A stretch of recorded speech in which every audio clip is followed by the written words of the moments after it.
বাংলা ভাষা ও সাহিত্যের ক্লাসরুমে সকল শিক্ষার্থীকে স্বাগত জানাই। আমরা আজকের ক্লাসে মধ্যযুগীয় বাংলা সাহিত্যের অন্যতম একটি দিক চণ্ডীমঙ্গল কাব্য সম্পর্কে জেনে নেব এবং পাশাপাশি এই চণ্ডীমঙ্গল কাব্যের বিশেষ কবি কবি মুকুন্দ চক্রবর্তী, যিনি কবি কঙ্কন নামে খ্যাত, এই কবির কৃতিত্ব সম্পর্কে কিছু কথা আজকের ক্লাসে আমরা সম্পূর্ণভাবে জেনে নেওয়ার চেষ্টা করব। চণ্ডীমঙ্গল কাব্য সম্পর্কে প্রথমে আমরা কিছু কথা জেনে নিই, যাকে আমরা পূর্ব কথা বলতে পারি। বাংলা সাহিত্যের মধ্যযুগে বিশেষ এক শ্রেণীর ধর্ম বিষয়ক আখ্যান কাব্য মঙ্গল কাব্য নামে পরিচিত, তা আমরা ইতিপূর্বেই জেনেছি। যে মঙ্গল কাব্যের ধারায় আমরা প্রথমে দেখেছি মনসা মঙ্গল কাব্য, এখন আমরা চণ্ডীমঙ্গল কাব্য নিয়ে আলোচনা করছি এবং পরবর্তী সময়ে ধর্মমঙ্গল কাব্য নিয়েও বিশেষভাবে আলোচনা করব। মধ্যযুগীয় মঙ্গল কাব্যের এই ধারার মধ্যে চণ্ডীমঙ্গল কাব্যের এক বিশেষ অবদান আছে। চণ্ডীমঙ্গল মধ্যযুগীয় বাংলা সাহিত্যে মঙ্গল কাব্য ধারার অন্যতম একটি কাব্য। এই ধারার অন্য দুই উল্লেখযোগ্য কাব্য মনসা মঙ্গল এবং ধর্মমঙ্গল, তা নিয়ে কিছুক্ষণ আগেই বললাম। অনুমান করা হয় খ্রিস্টীয় ৩য় শতকে রচিত মার্কণ্ডেয় পুরাণে প্রথম আমরা দেবী চণ্ডীর মাহাত্ম্য গীত তা অনুভব করি। তবে বৈদিক সাহিত্যেও দেবী চণ্ডীর কথা প্রচলিত ছিল, তাও আমরা জানতে পারি। বাংলা ভূমিতে চণ্ডিকা বা চাণ্ডী রূপে শিকারের হিসাবে বা দেবী হিসাবে উপজাতিদের মধ্যে তিনি পূজিত হতেন, অর্থাৎ অনার্য শ্রেণীর মধ্যে। আমরা যদি বঙ্গভূমির প্রাচীন গঠনের দিকে নজর দিই তাহলে লক্ষ্য করি বাংলা ভূমিতে অবস্থান করত তৎকালীন সময়ে, আজ থেকে কয়েক হাজার বছর পূর্বের কথা বলছি, তখন অবস্থান করত সেই অনার্য শ্রেণীর মানুষেরা। যে অনার্য শ্রেণীর মানুষেরা অর্থাৎ অধিকাংশই তাদের জীবিকা ছিল শিকার, সেই শিকারে অভ্যস্ত মানুষদের জীবিকা নির্বাহের স্বার্থে তারা দেবী চণ্ডীর উপাসনা করতেন এবং দেবী চণ্ডীকে মনে করা হতো সমস্ত জীবজন্তুদের দেবী এবং শিকারে অভ্যস্ত সেই উপজাতি অর্থাৎ শবর কিংবা শবরী তাদেরও দেবী। তাই তারা শিকারে যাবার পূর্বে দেবী চণ্ডিকাকে সন্তুষ্ট করতেন। সুতরাং বাংলা ভূমিতে দেবী চণ্ডিকা চাণ্ডী রূপে পূজিত হতেন এবং শিকারের দেবী রূপে তাকে গণ্য করা হতো। জনশ্রুতি অনুসারে চণ্ডীমঙ্গল কাব্যের আদি কবি মানিক দত্ত। আমরা এর পরবর্তী সময়ে চণ্ডীমঙ্গল কাব্যের কবিগণ সম্পর্কে, কাব্যের ধারা সম্পর্কে কয়েকটি কথা জেনে নেব। এই কাব্যের সর্বাধিক জনপ্রিয় কবি হলেন কবি কঙ্কন মুকুন্দ রাম চক্রবর্তী। কোন কোন সমালোচক বলে থাকেন মুকুন্দ চক্রবর্তী, রাম শব্দটি বাদ দিয়ে থাকেন। যাই হোক, আমরা মুকুন্দ রাম চক্রবর্তী বা মুকুন্দ চক্রবর্তী, এই দুটির মধ্যে মুকুন্দ চক্রবর্তী এই নামটিকেই গ্রহণ করব। অন্যান্য কবিদের মধ্যে রয়েছেন দ্বিজ মাধব, যিনি বিশেষ, তার কাব্যের মধ্যে বেশ কিছু দিক আমরা লক্ষ্য করি। তবে মুকুন্দ চক্রবর্তী এই সমস্ত কবিগণকে ছাপিয়ে গেছেন। চণ্ডীমঙ্গল এই কাব্যে দেবী চণ্ডীর মহিমা গীত হয়েছে।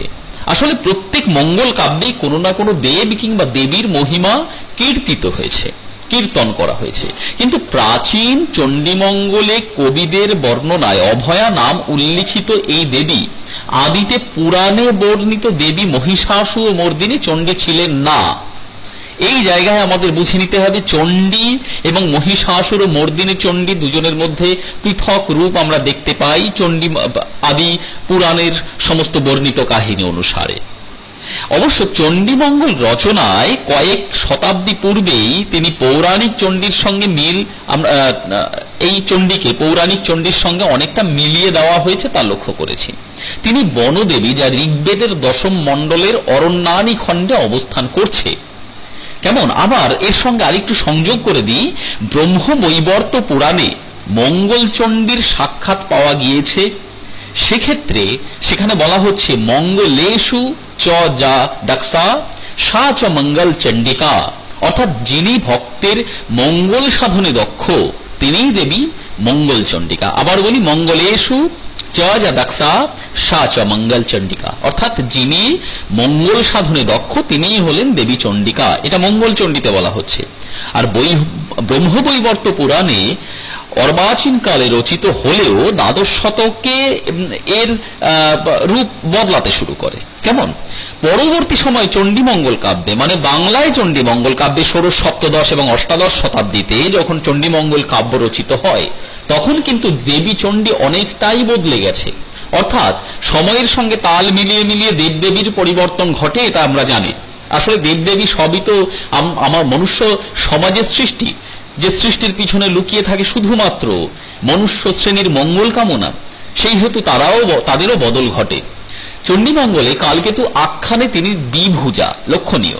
চণ্ডীমঙ্গলে কালকেতু আখ্যানে তিনি দ্বিভুজা। আমরা চণ্ডী সম্পর্কে কি জানি? মহিষাসুর মর্দিনী চণ্ডীর কথা যদি বলি, সেখানে আমরা দেখতে পাই তার 10টি হাত। আবার চণ্ডীমঙ্গলে চণ্ডীর কথা যদি ভাবি, তাহলে সেই দেবী চণ্ডিকার 4টে হাত, যার এক হাতে খড়পড়, এক হাতে অসি, এক হাতে ছিন্ন মুন্ড, আর এক হাতে হচ্ছে স্বস্তিকা সূচক একটি হাত অবস্থান করে। কিন্তু এখানে আমাদের বাংলার চণ্ডীমঙ্গল কাব্যে আমরা কিন্তু তাকে দেখেছি দ্বিভুজা রূপে। তার প্রতীক মঙ্গল ঘট, পূজার উপাচার মাঙ্গল্য, ধান দুর্বা, তিনি পশু মাতা রূপে পূজিত হন। সুতরাং চণ্ডীমঙ্গল কাব্যে চণ্ডী সম্পর্কে আমাদের মোটামুটি ধারণা হলো। আদি চণ্ডীমঙ্গল কাব্য, ব্রহ্মবৈবর্ত পুরাণে মঙ্গলচণ্ডীর সাক্ষাৎ যা পাওয়া গেছিল সে কথাও বলে দিলাম, এবং পাশাপাশি বাংলার চণ্ডীমঙ্গল কাব্য, সেখানেই বা আমরা দেবী চণ্ডীকে কিভাবে পেলাম তা সম্পর্কেও আলোকপাত করলাম। এবার আমরা আসব চণ্ডীমঙ্গল কাব্যের বিভিন্ন ধারা। চণ্ডীমঙ্গল কাব্যের ধারায় আমরা 3টে ধারা দেখতে পাই: ষোড়শ শতাব্দীর ধারা, সপ্তদশ শতাব্দীর ধারা এবং অষ্টাদশ শতাব্দীর ধারা। তবে লক্ষণীয়, এই সকল ধারার মধ্যে আমরা প্রথমে লক্ষ্য করি কবি মানিক দত্ত, যাকে চণ্ডীমঙ্গল কাব্যের আদি কবি বলা হয়। তারপর আসেন দ্বিজমাধব, মঙ্গলচণ্ডীর গীত যার কাব্যের নাম। তারপরে আসেন কবি কঙ্কন মুকুন্দ চক্রবর্তী রচিত কবি কঙ্কন চণ্ডী, যার কাব্যের নাম মুকুন্দ চক্রবর্তী রচিত কবি কঙ্কন চণ্ডী। এরপরে হরিরাম, তার কাব্যের নাম হলো চণ্ডীমঙ্গল, এবং ভারতচন্দ্র সেনের কাব্যের নাম হলো অন্নদামঙ্গল কাব্য। সেই ভারতচন্দ্র সেন, যাকে last of the ancient and first of the modern বলা হচ্ছে, যিনি কবি রাজা কৃষ্ণচন্দ্রের সভাকবি রূপে অবস্থান করেছিলেন এবং আধুনিক সাহিত্যের সূচনা যে কবির হাত ধরে। যাই হোক, মঙ্গলচণ্ডীর কাব্যের বা চণ্ডীমঙ্গল কাব্যের এই কয়েকজন কবি যথেষ্ট খ্যাতি অর্জন করেছিলেন। তা সত্ত্বেও অসংখ্য কবিগণ রয়েছেন চণ্ডীমঙ্গল কাব্যের কাব্যধারাতে। আমরা এবার চণ্ডীমঙ্গল কাব্যের যে কাহিনী, সেই কাহিনীকে একটু দেখে নেব। চণ্ডীমঙ্গল কাব্যের কাহিনী অনুসারে আমরা জানতে পারি এখানে অবস্থান করছে, কাব্যের মূল বিষয়বস্তুতে আমরা আসছি। এই কাব্যের বিষয়বস্তুতে রয়েছে চণ্ডীমঙ্গল আখ্যান কাব্য মূলত পারস্পরিক যোগসূত্রহীন দুটি পৃথক কাহিনীর সমন্বয়। আসলে দুটো কাহিনী আছে এখানে। প্রথম কাহিনীটি হলো আখেটিক খণ্ড, প্রাচীনতর কাহিনী, এটি অনেক প্রাচীন। আর দ্বিতীয় কাহিনীটি হলো বণিক খণ্ড, তুলনামূলকভাবে নবীন কাহিনী। এই দুই কাহিনীর আনুমানিক 1100 সালের কথা। লোককথা এবং দেবী মাহাত্ম্যের কথা যে কোনো রূপেই হোক অজানা ছিল না বলে জানা যায়, অর্থাৎ সবার মধ্যেই লোককথা রূপে এই কাহিনী দুটি প্রচলিত ছিল। এক্ষেত্রে সংযোগ করে দিই, এই আখেটিক খণ্ড এবং বণিক খণ্ড, এই দুই খণ্ড, এই দুই কাহিনীর মধ্যে যে কথাগুলি প্রচলিত হয়ে রয়েছে, সেখানে অলৌকিকতার সন্ধান আমরা পাই। অলৌকিকতা ছাড়া তো আর কাব্য সম্পূর্ণ হয় না। সেখানে একজন কবির কল্পনা মিশ্রিত হয়, তবেই তো পাঠক সমাজে সমাদৃত হয়ে থাকে। এখানেও ঠিক তাই হয়েছে। তবে আমরা অলৌকিকতা স্থানটিকে বাদ দিয়ে বাকি যে মনুষ্যত্ব বোধের স্থানটি রয়েছে সেটা খুঁজে নেওয়ার চেষ্টা করব কাব্যের মধ্য থেকে। প্রথম খণ্ডটি হলো আখেটিক খণ্ড। এর বিষয়বস্তু আমরা জেনে নিই। আখেটিক বা আক্ষটি খণ্ড ব্যাধ কালকেতু এবং তার পত্নী ফুল্লরার কাহিনী এখানে প্রচলিত রয়েছে, এবং এই কালকেতু আর ফুল্লরার দ্বারা সমাজের বুকে তৎকালীন অর্থাৎ সবরী অর্থাৎ ব্যাধ সমাজে দেবীর পূজার প্রচলন কিভাবে প্রচলিত হলো তাই কিন্তু মূলত উপজীব্য বিষয়। আমরা মনসামঙ্গল কাব্যের ক্ষেত্রে যেমন ভাবে দেখেছিলাম, কি দেখেছিলাম, সেখানে প্রধান চরিত্র নারী চরিত্র হিসেবে অবস্থান করছে সেই চরিত্রটি, যিনি বেহুলা, দুঃখের সঙ্গে অবস্থান করছে সমস্ত জীবন ধরে। আর ঠিক তার স্বামী লক্ষিন্দর, দুজনেই স্বর্গভ্রষ্ট, অভিশপ্ত। এখানেও ঠিক তাই, একই রকম ভাবে অভিশপ্ত দুটি চরিত্র। দেবীর অনুরোধে তার স্বামী শিব, অর্থাৎ দেবী চণ্ডীর অনুরোধে তার স্বামী শিব নীলাম্বরকে মর্তলোকে পাঠিয়ে দেন। নীলাম্বর হলেন দেবরাজ ইন্দ্রের সন্তান। নীলাম্বর কালকেতু হয়ে জন্মগ্রহণ করেন এবং কালকেতুর পরিণত বয়স লাভ করলে পিতা ধর্মকেতু ফুল্লরার সঙ্গে তার বিবাহ দেন। কালকেতুর পরিবার অতি দরিদ্র কিন্তু সুখী। এদিকে কালকেতুর শিকারে প্রায় নির্মূল হতে শুরু করেছে কলিঙ্গের বনের সমস্ত পশুগণ। সেই জন্য সমস্ত পশুগণ দেবী চণ্ডীর কাছে আবেদন জানান, কাতরভাবে আবেদন জানান। আমি কিছুক্ষণ আগে বললাম দেবী চণ্ডী তখন সমস্ত পশু কুলের দেবীরূপে পূজিত হতেন। তো এখানে কাতরভাবে যখন আবেদন জানান, তখন সমস্ত সৃষ্টির স্রষ্টা সেই দেবী তিনি স্বর্ণ গধিকার রূপে কালকেতুর শিকারে যাবার পথে প্রকট হলেন, অবস্থান করতে শুরু করলেন। কালকেতু শিকারে যাবার সময় এই অমঙ্গলজনক গধিকাকে দেখার পর তার মনে হয়েছিল হয়তো শিকার আর পাবেন না, তাই সেটিকে বেঁধে রেখে যান। কিন্তু ফিরে এসে দেখেন সেটি সেই অবস্থায় আছে। তিনি সারাদিন শিকার না পেয়ে ক্রুদ্ধ হয়ে তাকে ধনুকের ছিলা দ্বারা বেঁধে নিয়ে ঘরে আসেন। কালকেতু এই স্বর্ণ গধিকাকে ঘরের দাওয়ায় বেঁধে রেখে পত্নীর উদ্দেশ্যে হাটের দিকে রওনা হন। দুজনের মধ্যে সাক্ষাৎ হয়নি। স্ত্রী ফিরে এসে দেখেন ঘরে এক সুন্দরী নারী অবস্থান করছে।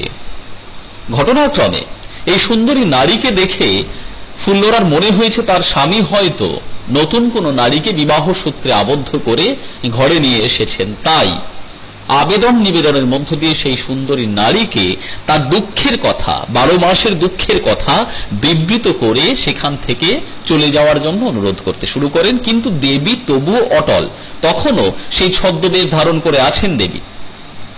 এমন অবস্থায় স্বামী ফিরে আসেন। ফিরে আসার পরে সেই অবস্থার সম্মুখীন দুজনেই যখন হলেন, তখন কালকেতু বাধ্য হয়ে তার ধনুকে তীর সংযোগ করেন সেই নারীকে বধ করবার উদ্দেশ্যে। এমন সময় দেবী তার স্বমহিমায় আবির্ভূত হলেন এবং তাদের এই দুজনকে অনুগ্রহ করলেন, অর্থাৎ আশীর্বাদ প্রদান করলেন। উভয় গৃহে ফেরার পর দেবী অনুগ্রহে কালকেতু ধনী হয়ে পশু শিকার ত্যাগ করলেন। এই জায়গা থেকে আমরা কিন্তু অনুভব করতে পারি, জীব হত্যার মধ্য দিয়ে জীবন নির্বাহ না করে, জীব হত্যাকে ত্যাগ করে যদি সুন্দর করে জীবন যাপন করা যায়, সেই জীবনযাপনের পথই যেন বাতলে দিলেন দেবী চণ্ডী। সুতরাং প্রত্যেক প্রাণের মধ্যে যদি ঈশ্বর সত্তা থাকে, প্রাণ সত্তা থাকে, সেই প্রাণ সত্তাকে গুরুত্ব দেওয়ার কথা যেন দেবী বললেন। আমি সেই কারণে প্রথমেই বলেছিলাম অলৌকিকতাকে খানিকটা হলে বিসর্জন দিয়ে আমরা লৌকিকতাকে গ্রহণ করব, আর লৌকিকতার মাধ্যমে অলৌকিকে পৌঁছানোর প্রচেষ্টা করব। বনের পশুরাও তখন নিশ্চিন্ত হলো। দেবীর আশীর্বাদে ধন লাভ করে কালকেতু বন কেটে গুজরাট নগর পত্তন করলেন। গুজরাট নগরে নবাগতদের মধ্যে ছিল এক প্রতারক ভারু দত্ত। অসম্ভব সুন্দর একটি চরিত্র। আমি পরবর্তী সময় চরিত্রের কাহিনীতে আসছি। প্রথমে কালকেতু তাকে বিশ্বাস করলেও প্রজাদের তিনি অত্যাচার শুরু করেন, তাই কালকেতু বাধ্য হন ভারু দত্তকে তাড়িয়ে দিতে। ভারু দত্ত তখন কলিঙ্গের রাজার কাছে গিয়ে কালকেতুর বিরুদ্ধে প্ররোচনামূলক যুক্তি শুরু করেন এবং প্ররোচিত করেন। কলিঙ্গের সেনাপতি তখন গুজরাট আক্রমণ করে কালকেতুকে বন্দী করেন। কিন্তু ঘটনাক্রমে দেবীর কৃপায় কালকেতু মুক্ত হন এবং সেই গুজরাট নগরী এবং তার সঙ্গে কলিঙ্গ সমস্ত স্থানে কালকেতুর ভাবনায় দেবীর পূজা অর্চনা তা প্রচলিত হতে থাকে। সুতরাং এই স্থান থেকে আমরা দেবী চণ্ডীর পূজার গীত এবং তার সঙ্গে সঙ্গে দেবী চণ্ডীর পূজার প্রচলনের একটা গল্প কাহিনী তা কিন্তু লক্ষ্য করলাম। আখেটিক অংশ এখানেই কিন্তু সমাপ্ত। আখেটিক অংশকে বাদ দিয়ে আরেকটি অংশ রয়েছে বণিকখণ্ড। এই বণিকখণ্ডে কি আছে? যদিও এই বণিকখণ্ডটি আরেকটু আধুনিক হয়ে দাঁড়িয়েছে। কেন আধুনিক বললাম? আসলে সাহিত্য যখন, বাংলা সাহিত্য যখন মধ্যযুগীয় ধারা একটু একটু ভাবে এগিয়ে চলেছে আধুনিক সাহিত্যের দিকে, তখন এই আধুনিক সাহিত্যের দিকে এগিয়ে চলার পথে বাংলা সাহিত্য কিন্তু নতুন ভাবে নিজেকে খুঁজে পেতে শুরু করলো অলৌকিকতাকে বিসর্জন দিয়ে। বণিকখণ্ডের মধ্যে, বণিকখণ্ডের সূচনায় আমরা দেখতে পাই শিবভক্ত বণিক ধনপতি। তিনি হলেন শাপগ্রস্ত মালাধর, তিনিও কিন্তু স্বর্গের সেই পুরুষ। এই মালাধর শাপগ্রস্ত হয়ে ধনপতি হয়ে জন্মগ্রহণ করেন, দেবী পূজার অস্বীকার করেন প্রথম অবস্থায়। ইন্দ্রের সভার নর্তকী রত্নমালা শাপগ্রস্ত হয়ে ধনপতির প্রথম পত্নী লহনার খুর্তুত বোন খুল্লনা রূপে জন্মগ্রহণ করেন। ধনপতি খুল্লনার সঙ্গে তার দ্বিতীয় বিবাহ হয়। এরপরেই এই ধনপতি বিদেশ যাত্রায় আয়োজন করেন। প্রথম পত্নী লহনা এবং তার দাসী দুবলা দুজনে মিলে খুল্লনাকে এবং এই খুল্লনার সঙ্গে কুপরামর্শ এবং রুষ্ট ব্যবহার শুরু করেন। প্রতিদিন তাকে ছাগল চড়াতে যেতে বাধ্য করা হয়, তাকে খারাপ পরিস্থিতির মধ্যে রাত্রি যাপন করতে বাধ্য করা হয়। আমরা এই জায়গায় কিন্তু চণ্ডীমঙ্গল কাব্যের এই স্থানটিতে বণিকখণ্ডে আমরা কিন্তু রামায়ণের কাহিনী লক্ষ্য করতে পারি, যেখানে আমরা লক্ষ্য করেছিলাম, তোমরা মনে করে দেখো, যে সেই মানুষটি অর্থাৎ ভরতের মাতা, যিনি ভরতকে রাজ সিংহাসনে বসানোর উদ্দেশ্যে তার দাসীর সঙ্গে কুপরামর্শে লিপ্ত হয়েছিলেন এবং রামচন্দ্রকে বনবাসে পাঠানোর জন্য উদ্গ্রীব হয়ে উঠেছিলেন। রামায়ণের এই ঘটনার প্রতিচ্ছবি আমরা কিন্তু চণ্ডীমঙ্গল কাব্যের এই স্থানে লক্ষ্য করি। কিন্তু এই অবস্থায় যখন ধনপতি সিংহলের উদ্দেশ্যে যাত্রা করলেন, তখন যাওয়ার পথে তিনি কালীর হয়ে দেখতে পেলেন হস্তি নিধনরত কমলিকামিনীর রূপ। কমলিকামিনী হল দেবী চণ্ডীর এক বিশেষ রূপ, যে রূপে আমরা লক্ষ্য করি দেবী চণ্ডী তার দুই হাতে দুই বিশাল আকৃতি বিশিষ্ট হস্তিকে ধারণ করে থাকেন এবং তাকে গ্রহণ করবার অর্থাৎ গলার্ধকরণ করবার চেষ্টা করেন এবং করেনও। এই স্থান থেকে আমরা দেবী চণ্ডীর মহিমা এবং বিশাল রূপকে লক্ষ্য করতে পারি। এই রূপ তিনি দেখেন। এই রূপ দেখার পর তিনি সিংহলে পৌঁছান এবং সিংহল রাজাকে এই ঘটনা বলেন। কিন্তু ঘটনাক্রমে সেই দৃশ্য সিংহল রাজাকে তিনি দেখাতে পারেননি। তাই কমলিকামিনী রূপ দেখাতে ব্যর্থ হলে সিংহল রাজ মিথ্যার বশ ধরার কারণে তাকে কারারুদ্ধ করেছিলেন। এর পরবর্তী সময় আমরা লক্ষ্য করি, এদিকে এই ধনপতির এক সন্তান, নাম তার শ্রীমন্ত, তিনি বড় হয়ে উঠেছেন। তিনিও পিতাকে খোঁজবার উদ্দেশ্যে সিংহল যাত্রা করেন। তিনিও যাওয়ার পথে একই রকম ভাবে কমলিকামিনী রূপ দর্শন করেন, সেই হস্তি নিধনরত রূপ, এবং সিংহল রাজের কাছে তিনি তা বর্ণনা করেন। ঘটনাক্রমে সেই সিংহল রাজকে সেই রূপ দেখাতে তিনিও অসমর্থ হন, কারণ দেবী ছদ্মবেশী ছিলেন। তাই নিজের পূজা প্রচলনের স্বার্থে সিংহল রাজকে এভাবে নিজের রূপ প্রদর্শন করেননি এবং ধনপতিকে তার অবস্থা থেকে ফিরিয়ে আনার উদ্দেশ্যে, অর্থাৎ প্রথম অবস্থা আমরা দেখেছিলাম তিনি দেবীর পূজা প্রচলনে কিন্তু অস্বীকার করেছিলেন। আমরা কিন্তু এই অংশে আবার মনসামঙ্গল কাব্যের একটা ছাপ পেলাম, যেখানে আমরা লক্ষ্য করেছিলাম চাঁদ সদাগর মনসা পূজা প্রচলনে অস্বীকার করেছিলেন। সেই রকম একটা দৃশ্য আমরা লক্ষ্য করলাম এখানে। যাই হোক, তো ঘটনাক্রমে তিনিও সেই রূপ দেখাতে না পারার কারণে পুত্র শ্রীমন্তকেও সিংহল রাজ প্রাণদণ্ড দেন। প্রাণদণ্ড দেওয়ার পরে তাকে ক্ষণিকের জন্য যখন কারাগারে রুদ্ধ করা হয়, সেখানে পিতা এবং পুত্রের সাক্ষাৎ হয়। পিতা পুত্র উভয়েই দেবী চণ্ডীর তখন মহিমা কীর্তন শুরু করেন এবং বধ্যভূমিতে নিয়ে গেলে রাজাকে দেবী চণ্ডী সেখানেই তার সেই কমলিকামিনী রূপ দর্শন করান। রাজা তখন শ্রীপতিকে মুক্তি দেন, শ্রীমন্তকে মুক্তি দেন এবং তার সঙ্গে সুশীলার সঙ্গে অর্থাৎ সিংহল রাজের কন্যা সুশীলার সঙ্গে তার বিবাহ দেন। পুত্র শ্রীপতির প্রয়াসে সিংহল কারাগার থেকে উদ্ধার পেয়ে ধনপতি ও দেবীর মহিমা স্বীকার করতে বাধ্য হন। তখন লক্ষ্য করা যায় এই পুত্র শ্রীপতি বা আরেক নাম শ্রীমন্ত, এই শ্রীমন্ত বা শ্রীপতির প্রয়াসেই মুক্তি পেয়ে পিতা এবং পুত্র উভয়েই দেবী চণ্ডীর মহিমা কীর্তন করতে বাধ্য হন। তখন অভিশাপের কাল পূর্ণ হলে মালাধর এবং রত্নমালা এরপরে স্বর্গে ফিরে যান। মালাধর কে ছিলেন? শাপগ্রস্ত সেই ব্যক্তি মালাধর, যিনি ধনপতি রূপে পৃথিবীতে আবির্ভূত। আর রত্নমালা কে ছিলেন? সেই নারী চরিত্র যিনি খুল্লনা রূপে আবির্ভূত। সুতরাং এরা দুজন তারপরে আবার ফিরে যান স্বর্গে। দ্বিতীয় অংশে বণিকখণ্ডে আমরা এই অংশটি লক্ষ্য করলাম। এবার আমরা চণ্ডীমঙ্গল কাব্যের অন্যতম শ্রেষ্ঠ কবি মুকুন্দ চক্রবর্তী, তার কাব্যের যে বৈশিষ্ট্য, সেই বৈশিষ্ট্য নিয়ে কয়েকটি কথা জেনে নেব। অত্যন্ত গুরুত্বপূর্ণ প্রশ্ন এখান থেকে হতে পারে। মূলত এই অংশটি থেকে, আজকের ক্লাস থেকে তোমরা দুটি প্রশ্ন পেতে পারো। এক হলো চণ্ডীমঙ্গল কাব্যের কাহিনী বিবৃত করো, আর দ্বিতীয় হলো চণ্ডীমঙ্গল কাব্যের অন্যতম কবি সম্পর্কে আলোকপাত করো, অর্থাৎ কবি মুকুন্দ চক্রবর্তী সম্পর্কে, কবি কঙ্কন সম্পর্কে আলোকপাত করো। তো কবির জীবনীতে আমরা দেখতে পাই মোটামুটি ভাবে 1594 থেকে 1603 খ্রিস্টাব্দে এই সময়ে তিনি কাব্য রচনা করেছিলেন। চণ্ডীমঙ্গলের অধিকাংশ ভণিতায় আমরা দেখেছি তিনি অভয়ামঙ্গল নামে কাব্যটিকে উল্লেখ করেছেন, আর গ্রন্থের ছত্র সংখ্যা ছিল প্রায় 20,000, অর্থাৎ বিশাল আকৃতির এক কাব্য। তার গ্রন্থের 3টি খণ্ড, দেবখণ্ড, আক্ষেটিক খণ্ড এবং বণিক খণ্ড। গ্রন্থটিতে কবির কবিত্বের বিবরণ অর্থাৎ আত্মকথা অংশটির 2টি পৃথক রূপ পাওয়া যায়। এ নিয়ে একটা দ্বন্দ্বের সৃষ্টি আছে, সেই অংশটি বাদ দিয়ে বাদবাকি অংশকে নিয়ে আমরা আলোচনা করব। চরিত্র সৃষ্টিতে আমরা এই কাব্যটিকে অসাধারণ একটি কাব্য রূপে লক্ষ্য করি মধ্যযুগীয় কাব্যের রীতি অনুসারে। বিশেষ করে কবির চরিত্র সৃষ্টির দক্ষতা, যে বাংলা সাহিত্যের মধ্যযুগে অসাধারণ কৃতিত্ব বলা যেতেই পারে। তার এই চরিত্রের মধ্যে রয়েছে প্রাত্যহিক অভিজ্ঞতা এবং বাস্তবতাবোধ। ভারুদত্ত কিংবা মুরারিশীল এই চরিত্রগুলি নির্মাণে তিনি অসামান্য কৃতিত্ব দেখিয়েছেন। খল কিংবা নায়ক, কপট কিংবা উদার, সকল চরিত্র নির্মাণে তিনি অসাধারণ হয়ে উঠেছেন। এখানে আমি বলেছিলাম এর আগে যে ভারুদত্ত সম্পর্কে কয়েকটি কথা বলবো। নিশ্চয়ই ভারুদত্তকে আমরা লক্ষ্য করেছিলাম প্রথম অংশে যে ভারুদত্তকে আক্ষেটিক খণ্ডের সেই প্রধান চরিত্র, তিনি কিন্তু ভারুদত্তকে অর্থাৎ কালকেতু, তিনি ভারুদত্তকে তার সঙ্গী হিসেবে বেছে নিয়েছিলেন, কিন্তু তার খলতা এবং তার কপটতা সেই কারণে ভারুদত্তকে তাড়িয়ে দিতে বাধ্য হন।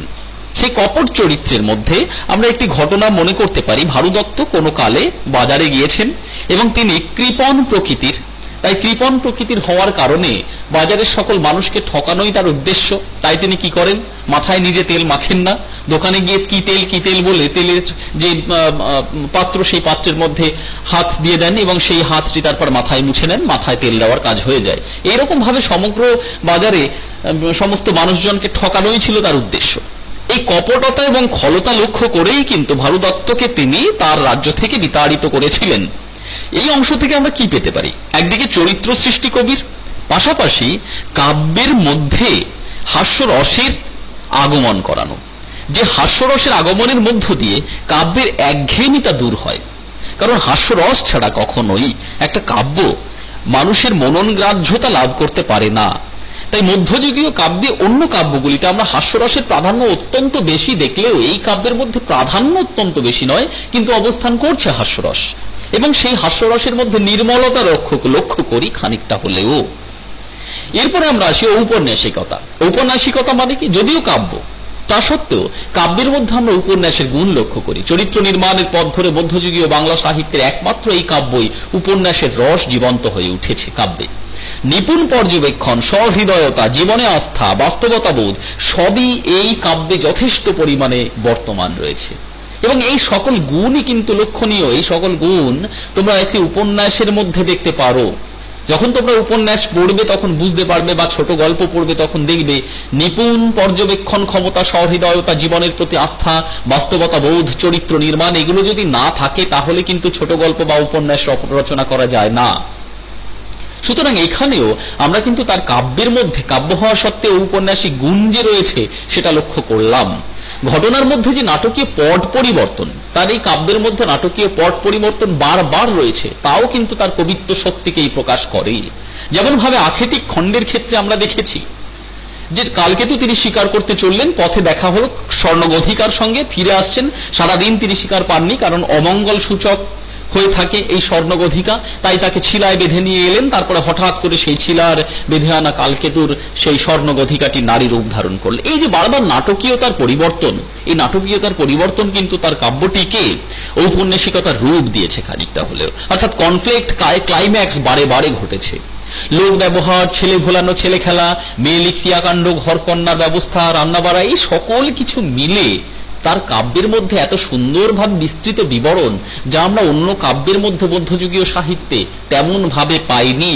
তাই কাব্যটি কিন্তু সত্যি অসাধারণ হয়ে উঠেছে।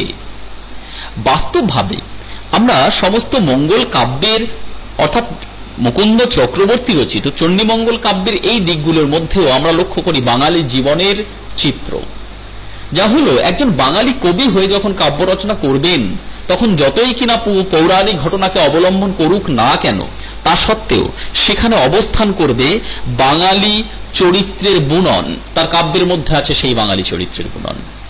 তাই বাঙালি জীবন সৃষ্টিতে তিনি বাস্তবিকই কবি কঙ্কন হয়ে উঠেছেন। কবি কঙ্কন শব্দের অর্থ হলো কবিদের মধ্যে কাঁকন অর্থাৎ চুড়ি অর্থাৎ অলঙ্কার, অর্থাৎ কবিদের মধ্যে তিনি অলঙ্কার হয়ে উঠেছেন। কাব্যে হরগৌরীর জীবন কাহিনী এত নিপুণভাবে তিনি অঙ্কন করেছেন যে বাঙালি পাত্রে তা যেন চিত্রিত, এবং তাকে কখনোই দেবতার কাহিনী বলে আমাদের মনে হয়নি কাব্যের মধ্যে। এই ঘটনাকে আমরা একটা ছোট গল্প বলে যদি স্মরণ করি তাহলে খুব একটা অন্যায় হয় না, অর্থাৎ তাকে আমরা ছোট গল্প বলে চালিয়ে দিতে পারি সেই হর পার্বতীর কাহিনীটি। সুতরাং এই স্থান থেকে আমরা কিন্তু বাঙালি চরিত্র সৃষ্টির মধ্য দিয়ে বাঙালি কাহিনী, চণ্ডীমঙ্গলের কাহিনী এবং বাঙালি চরিত্র মিলিয়ে মিশিয়ে দেওয়া, এ কিন্তু কবি কঙ্কনের এক অদ্ভুত কৃতিত্ব ছাড়া আর কিছু নয়। কাব্যের সমস্ত অঙ্গে হয়তো ব্যক্ত দুঃখের কথাই প্রকাশ পেয়েছে, কারণ আমরা প্রথম অংশে দেখলাম সেই কালকেতু ফুল্লরার কাহিনীর 12 মাসের দুঃখের কাহিনী, পরবর্তী সময়ে ধনপতি খুল্লনার কাহিনী, সেখানেও দুঃখ। তবে এই সকল দুঃখ কেন? তার কাব্যের মধ্যে এত দুঃখ বোধ কেন?